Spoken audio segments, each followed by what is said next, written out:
കേളകം ഗ്രാമപഞ്ചായത്തിന്റെ 2026-27 വർഷത്തേക്കുള്ള ബജറ്റ് അവതരണം കേളകം പഞ്ചായത്ത് ഹാളിൽ വെച്ച് നടന്നു. കേരള പഞ്ചായത്ത് രാജ് നിയമം, കേരള പഞ്ചായത്ത് അക്കൗണ്ടിംഗ് ചട്ടങ്ങൾ, പദ്ധതി മാർഗരേഖ, മറ്റ് സർക്കാർ ഉത്തരവുകൾ എന്നിവ അനുസരിച്ച് തയ്യാറാക്കിയ ഭരണസമിതിയുടെ ആദ്യത്തെ സാമ്പത്തിക വർഷത്തേക്കുള്ള ബജറ്റാണ് ഇന്ന് അവതരിപ്പിച്ചത്.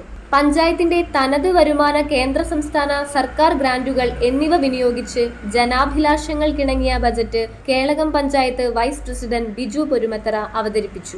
സ്റ്റാൻഡിംഗ് കമ്മിറ്റി ചെയർമാൻമാർ, മെമ്പർമാർ, സെക്രട്ടറി, നിർവഹണ ഉദ്യോഗസ്ഥർ, മാധ്യമ പ്രവർത്തകർ എന്നിവർ പങ്കെടുത്തു. 22,72,52,999 രൂപയുടെ ബഡ്ജറ്റാണ് ഇവിടെ അവതരിപ്പിക്കുന്നത്. ഈ ബഡ്ജറ്റിനെ സംബന്ധിച്ചിടത്തോളം ഏറ്റവും പ്രധാനപ്പെട്ടത് ഊന്നൽ കൊടുക്കുന്ന മേഖല ഉൽപാദന മേഖലയാണ്. തനത് വരുമാനത്തിൽ ഏറെ പരിമിതികൾ അഭിമുഖീകരിക്കുമ്പോഴും കേളകം ഗ്രാമപഞ്ചായത്ത് ഇത്തവണ ഉൽപാദന മേഖലയ്ക്ക് ഉയർന്ന പ്രാമുഖ്യമാണ് നൽകിയിട്ടുള്ളത്.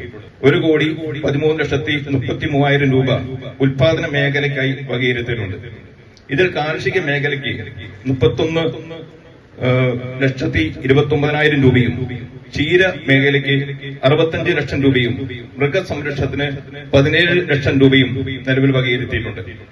ആരോഗ്യ മേഖലയിൽ PHC, Ayurveda dispensary, homeo dispensary എന്നിവയ്ക്ക് മരുന്ന്, പാലിയേറ്റീവ് പരിചരണം തുടങ്ങിയ പ്രവർത്തനങ്ങൾക്കായി 29,05,000 രൂപ വകയിരുത്തിയിട്ടുണ്ട്.